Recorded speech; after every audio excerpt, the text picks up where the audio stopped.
ये आकाशवाणी है।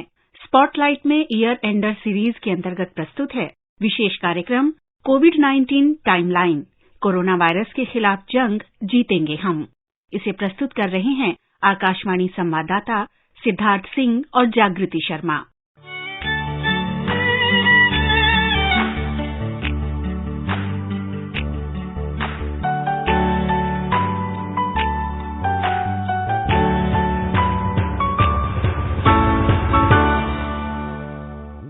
ये जब्र भी देखा है तारीख की नजरों ने, लम्हों ने खता की थी, सदियों ने सजा पाई। कहते हैं कि आंकड़े हमेशा बढ़ते हुए अच्छे लगते हैं, लेकिन बात अगर महामारी की हो तो इन आंकड़ों पर नजर रखना और इसे नियंत्रित करना सबसे बड़ी चुनौती होती है। आज के इस एपिसोड में हम कोविड-19 के अब तक के सफर पर नजर डालेंगे, साथ ही फ्लैशबैक में जाकर उन घटनाक्रमों और महत्वपूर्ण पड़ावों की भी चर्चा करेंगे कि किस तरह हमने इन चुनौतियों का सामना किया। इस सदी की सबसे बड़ी त्रासदी कोविड-19 की शुरुआत दिसंबर 2019 में चीन के वुहान से हुई, जब 8 दिसंबर को 41 लोग कोरोना पॉजिटिव पाए गए और उन्हें अस्पताल में भर्ती कराना पड़ा। धीरे धीरे दुनिया के कई दूसरे देशों में इसके मामले सामने आने लगे।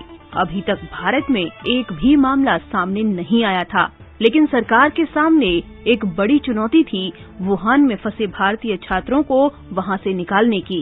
सफदरजंग अस्पताल नई दिल्ली में associate professor doctor Rupali Malik बताती हैं कि जब नए वायरस के बारे में कुछ ज्यादा नहीं पता था, ऐसी चुनौती के बीच किस तरह वो वुहान में फंसे स्टूडेंट्स को स्वदेश वापस लाई। जैसा कि हम सभी जानते हैं कि पहला केस कोरोना वायरस का चाइना के वुहान प्रोविंस में देखा गया था 2019 नवंबर एंड में, और उसके बाद दिसंबर और जनवरी में वहाँ पे उन केसेस में बढ़ोतरी देखी गई, जिसके रहते वहाँ पे एक लॉकडाउन की स्थिति बन गई थी। बट अगर अपने देश की बात की जाए तो 2020 जनवरी तक हमारे देश में एक भी केस कोरोना वायरस का नहीं पाया गया था। केवल न्यूज चैनल्स के द्वारा हम लोग सुन रहे थे कि चाइना में लॉकडाउन जैसी स्थिति है, कोरोना वायरस एक नई बीमारी आई है और लोग अकस्मात उस बीमारी के कारण मर रहे हैं और उनको सांस लेने में तकलीफ है, और इस तरह के बहुत सारे अनयूजुअल इंसिडेंसेस उस समय रिपोर्ट किए गए। बट हम लोगों को नहीं पता था कि क्या ये स्थिति कभी हमारे देश में भी होगी या नहीं होगी। 27 जनवरी की बात है, मुझे एक टास्क दिया गया जिसमें हमें कहा गया कि हमारी जो सरकार है वो चाइना में फंसे हमारे छात्रों को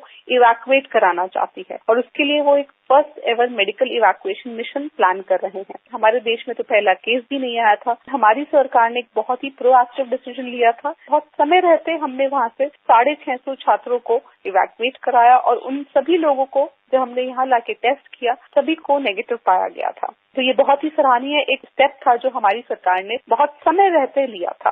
भारत में कोरोना वायरस से संक्रमण का पहला मामला 30 जनवरी 2020 को केरल में आया, जब चीन के वुहान से एक भारतीय छात्र वापस लौटा। विश्व स्वास्थ्य संगठन ने इसी दिन इसे public health emergency of international concern घोषित किया।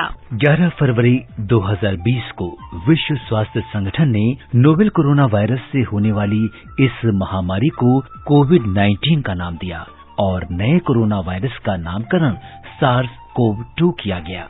कोरोना वायरस संक्रमण के दुनिया भर में बढ़ते प्रकोप को देखते हुए 11 मार्च 2020 को विश्व स्वास्थ्य संगठन ने इसे वैश्विक महामारी घोषित कर दिया।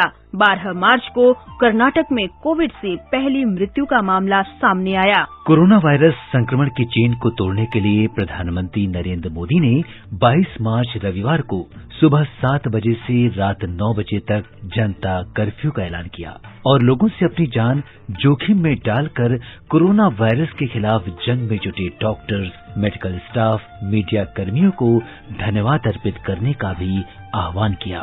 25 मार्च को प्रधानमंत्री नरेंद्र मोदी ने देश हित में 21 दिनों के लिए पूर्ण रूप से लॉकडाउन की घोषणा की।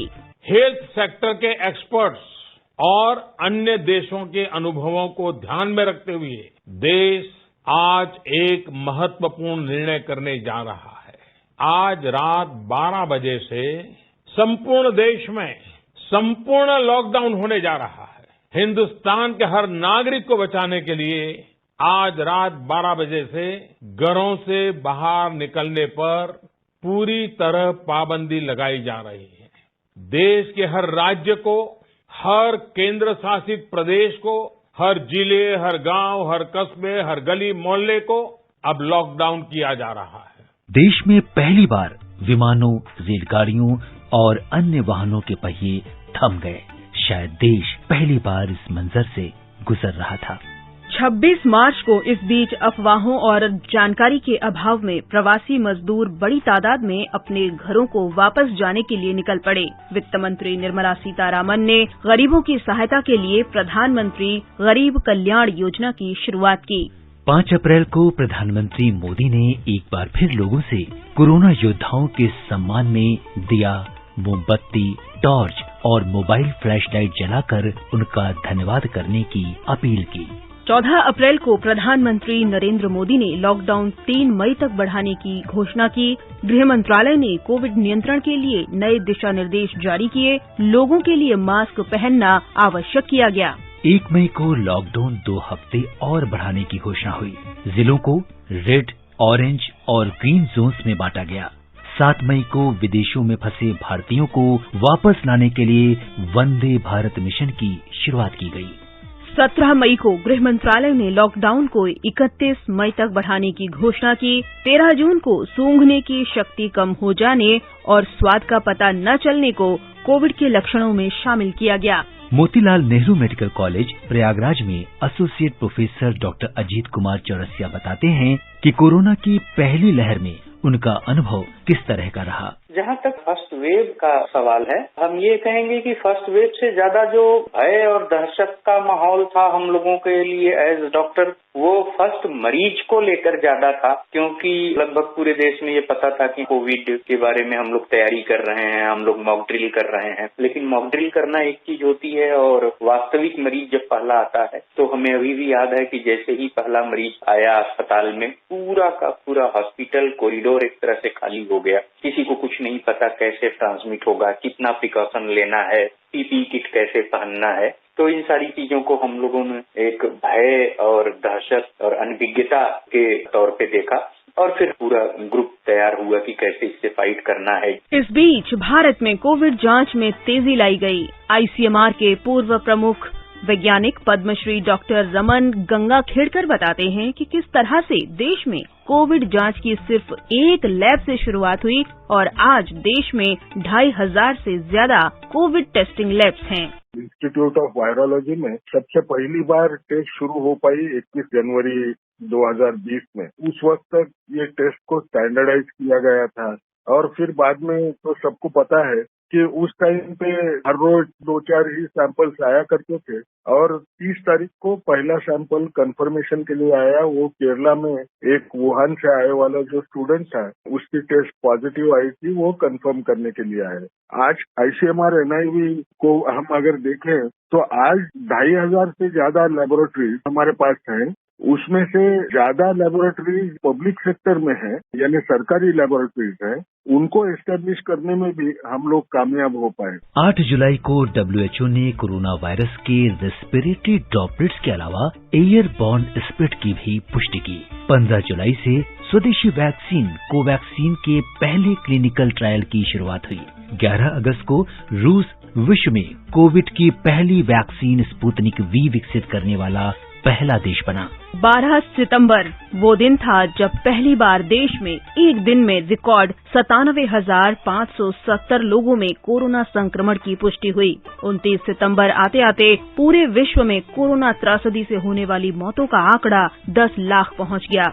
जनवरी का महीना कोविड के काले साए में एक उम्मीद की किरण लेकर आया, जब DCGI ने 3 जनवरी को स्वदेशी वैक्सीन कोवैक्सीन और made in India vaccine Covishield को आपातकालीन इस्तेमाल के लिए मंजूरी दी। इसके बाद 16 जनवरी वो तारीख थी जिसका इंतजार पूरे देश को था।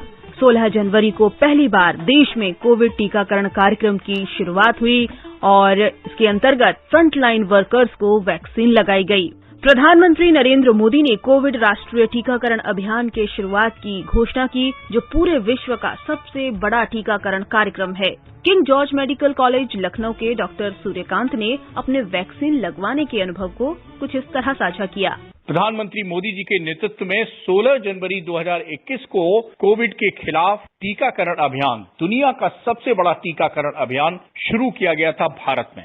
और बता दूं, मैं यानी doctor Suryakant, king George medical university Lucknow ने पहले ही दिन अपना वैक्सीनेशन करवाया था और उसके बाद दूसरा टीकाकरण भी 15 फरवरी 2021 को करवाया था। दोस्तों, हम सबको मालूम है कि कोविड की लड़ाई हम तभी जीत सकते हैं जब अपने देश में हम हर्ड इम्यूनिटी पैदा कर दें। जल्दी ही हम कर सकेंगे भारत को कोरोना मुक्त। 20 जनवरी से 22 जनवरी के बीच भारत ने अपने पड़ोसी देशों बांग्लादेश, भूटान, नेपाल, म्यांमार और सेशल्स को कोविड वैक्सीन भेंट की। 13 फरवरी को टीकाकरण की दूसरी खुराक देने की शुरुआत हुई। 1 मार्च से टीकाकरण कार्यक्रम के दूसरे चरण में 60 साल से अधिक वरिष्ठ नागरिकों और 45 वर्ष से अधिक आयु वर्ग के वो लोग जो गंभीर बीमारी यानी कोमॉर्बिडिटीज से प्रभावित थे, उनके लिए टीकाकरण अभियान शुरू किया गया। सभी देशवासियों को वैक्सीन लगाने के तीसरे चरण में 1 अप्रैल 2021 से 45 वर्ष से अधिक उम्र के सभी नागरिकों को वैक्सीन लगाने का काम शुरू किया गया। इस बीच अप्रैल आते आते देश में अचानक कोविड के मामले तेजी से बढ़ने लगे। 7 अप्रैल को ये आंकड़ा 1 लाख को भी पार कर गया। 1 मई को एक दिन में कोरोना के मामले 4 लाख को पार कर गए। पूरे देश में त्राही मच गई।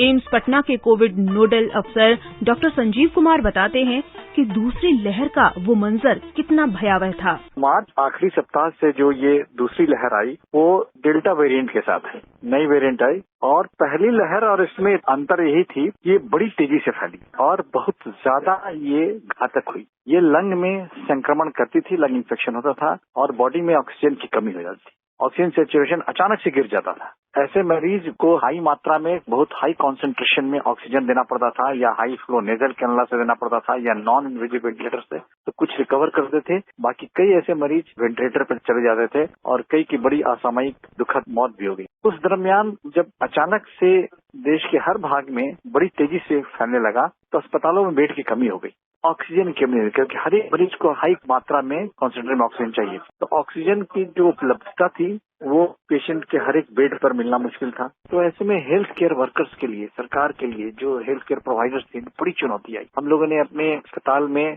डेडिकेटेड कोविड हॉस्पिटल कर दिया है। तो हेल्थ केयर वर्कर के लिए, सरकार के लिए स्वास्थ्य सुविधा प्रदान करने के लिए, सुरक्षा करने के लिए एक बड़ी चुनौती थी और हम लोग जितनी कोशिश कर सकते थे अधिक से अधिक सुविधा उपलब्ध कराई। हमारा हेल्थ केयर सिस्टम बिल्कुल तैयार है, रोबस्ट है, पूरी अनुभव प्राप्त कर चुका है कि अब कोई भी परिस्थिति हो, चाहे तीसरी वेव आए, नए वेरिएंट आए, हम उसका सामना करने के लिए पूरी तरह से तैयार। टीकाकरण के चौथे चरण में 1 मई से 18 वर्ष से अधिक आयु वर्ग के युवाओं के लिए टीकाकरण कार्यक्रम की शुरुआत की गई, जिसमें देश के युवाओं ने बढ़ चढ़कर हिस्सा लिया। 6 अगस्त 2021 को देश ने मात्र 6 महीनों में 50 करोड़ डोज वैक्सीनेशन की आंकड़े को पार कर लिया। 20 अगस्त को देश में DCGI ने 12 वर्ष से अधिक के बच्चों के लिए विश्व की पहली DNA वैक्सीन ज़ाइकोव-डी को आपातकालीन इस्तेमाल की मंजूरी दी। 21 अक्टूबर 2021 को देश ने इतिहास रचते हुए 100 करोड़ वैक्सीन डोज के लक्ष्य को हासिल किया। 2 दिसंबर को देश ने टीकाकरण अभियान को गति प्रदान करते हुए 125 करोड़ वैक्सीन डोज को लगाकर एक नया कीर्तिमान हासिल किया है। धीरे धीरे देश में कोविड के मामले कम होने लगे और स्थिति नियंत्रण में आने लगी। वैज्ञानिकों और चिकित्सकों ने निष्कर्ष निकाला कि सोशल वैक्सीन यानी कोविड एप्रोप्रिएट बिहेवियर और वैक्सीनेशन ही कोविड की जंग में सबसे बड़ा हथियार है। देश में कोविड के ओमिक्रॉन वेरिएंट के मिलने के बाद हम सबकी यही जिम्मेदारी हो जाती है कि अपना टीकाकरण जल्द से जल्द कराएं और कोविड एप्रोप्रिएट बिहेवियर का पालन करते रहें।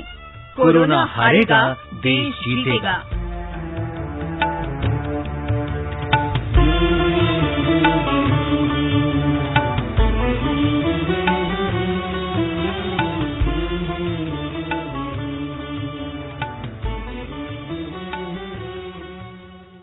अभी आप सुन रहे थे ईयर एंडर सीरीज के अंतर्गत विशेष कार्यक्रम कोविड-19 टाइमलाइन, कोरोना वायरस के खिलाफ जंग जीतेंगे हम, जिसे प्रस्तुत किया आकाशवाणी संवाददाता सिद्धार्थ सिंह और जागृति शर्मा ने। ये कार्यक्रम आकाशवाणी के समाचार सेवा प्रभाग द्वारा प्रस्तुत किया गया। इसे आप हमारे mobile app news on AIR और YouTube channel news on AIR official पर भी सुन सकते हैं।